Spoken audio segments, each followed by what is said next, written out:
giving honor to God, to Pastor Mills and the Mills family. Bless you. To the Mountain View Church family. To my family. To my fellow educators and district leaders. To our scholars and to the Greenville County community. It is a privilege and an honor to stand before you today as Greenville County's Teacher of the Year.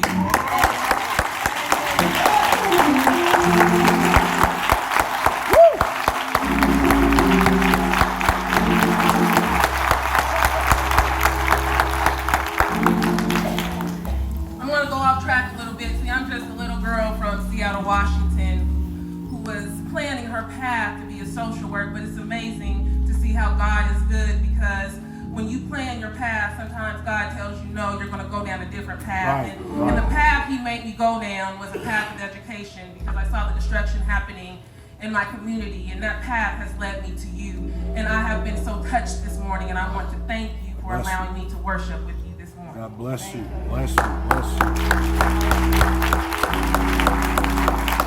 I first want to say congratulations to our graduates. Amen.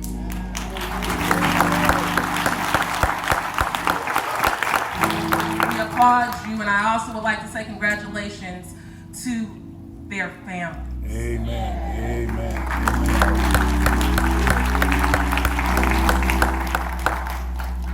I was extremely excited when Pastor Mills emailed me and asked me if I would share this day with you by sharing my story. When I'm asked to speak, I'm always asked to share my story. But this morning, I'm excited because I finally get to share my testimony. All right. I don't have to call it my story anymore. See, my story has drastically changed since I met your pastor in December. And I pray that this testimony will impact the amazing scholars that sit before me. Tuesday, December 8th, 2015 is a day that I will never forget. It was the day that I was celebrated as Greenville County's Teacher of the Year by the Greenville Rotary Club. It was also the day that I met your pastor. When I went home that day, I received a call, and I remember this day well, and it's a day that I'll never forget, because that's the day I received a phone call that my brother had passed away due to gun violence. See, it was a day when two realities violently collided, and little did I know the impact that that collision would make on the woman who stands before you today. After I lost my beloved brother, I did not know how I would be able to carry the loads of anger, anguish, and grief while holding the title of Greenville County's Teacher of the Year. How could I continue to make an impression on others? How could I continue to make an impression on the community of education while being wrapped in immense sadness? See, I planned just to do the minimum for the remainder of the year, because I believed that I could not put a broken heart into such an impressive title. And then one night, I found myself in unbelievable grief. I felt like I could no longer carry on, as I was laying on the floor debating to give up my duties under the Teacher of the Year title, because I did not want to make a bad impression on my district, my family, or my community. I remember Proverbs chapter 19, verse 21, which told me, many are the plans in a person's heart, but it is the Lord's purpose that prevails. See, I had plans to give up, but I had to understand that God's purpose for my life was bigger than the plans that I could ever make for myself. Yes, ma'am. I then was led to Job chapter 42:2, which states that I know that you can do all things, no purpose of yours could be thwarted. Meaning that God had already established his purpose for my life, and no one, not even myself, could change that. See, my dear graduates, in that same moment, I realized that God's purpose for me was not to use the title of Teacher of the Year to impress others. Yeah. God's purpose for me was to use that title to impact others. Yeah. Well. See, the definition of an impression is an idea, feeling or opinion about something or someone, especially one formed without conscious thought or on the basis of little evidence. The definition of impact, however, is the action of one object coming forcibly into contact with another. It is having a strong effect on someone or something. It causes change. But in order for me to fully understand the difference between an impression and an impact, I needed an example. I'm a visual person. I had to see it.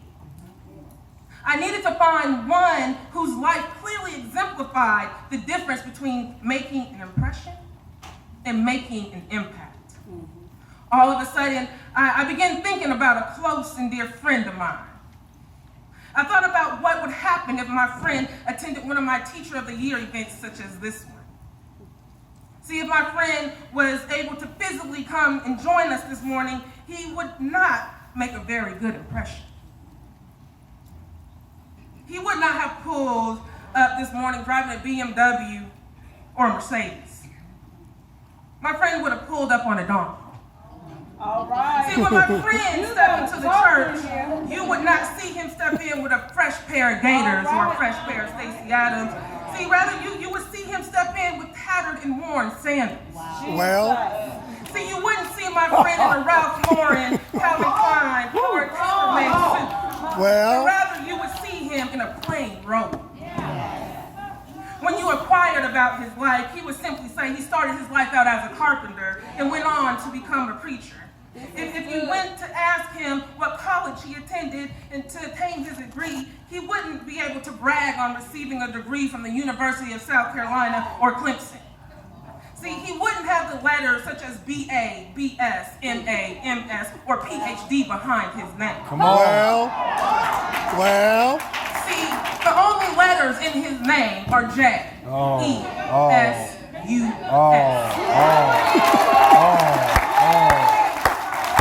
My friend is Jesus. And Jesus would not make a great impression on us at all. Come on. See, going back to the definition of impression, it is an idea, feeling, or opinion about something or someone, especially one formed without conscious thought or on the basis of little evidence. Jesus. See, before he would have even told some of us his name, many of us would already have formed a negative idea or feeling about my dear friend. Not based on who he was, but rather what he had. yeah. See, the difference between making an impression and making an impact became even clearer when I read 1 Samuel chapter 16:7, which states the Lord doesn't see things the way you see them. People judge by outward appearance, but the Lord looks at the heart. And at that very moment, I realized that Jesus was not sent here by God to simply make an impression on us. He was sent by God to make an impact on our lives. Yes. Jesus' impact on us has been much greater than what his impression on us could ever have been. See, even though he may not impress us with his donkey, sandals, robe, or education, he has made a tremendous impact on us. Yes. He has healed us when we were sick. He has fed us when we were hungry. He has calmed our storms. My mind then went to 1 John chapter 2:6, which states, whoever claims to abide in him must walk as Jesus walked. And so my walk began. On January 18, 2016, exactly 1 month after my brother's services, at 1:18 p.m., with tears in my eyes, I painfully cried out, I did not receive this title of Teacher of the Year to make an impression. God gave me this title to make an impact. Yeah.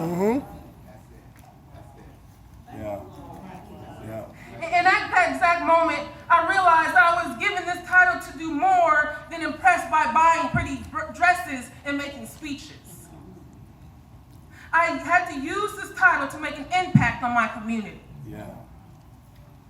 So in that moment, I dried my tears and I combined the beautiful spirit of my brother with my title of Teacher of the Year, and I went from making an impression with the title to making an impact with the title.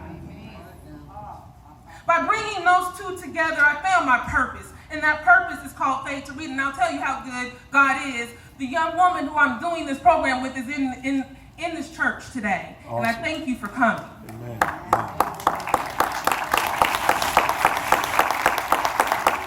But by bringing those two together, I found my purpose, and my purpose was called called Faith to Read, which is a program that is working to increase the academic achievement of our Black scholars by spreading the love of reading through putting books in Greenville barbershops. Awesome. And we are proud to say that we are currently impacting scholars in Charlotte and Greenville. We are now in 10 barbershops, and we are in 1 salon.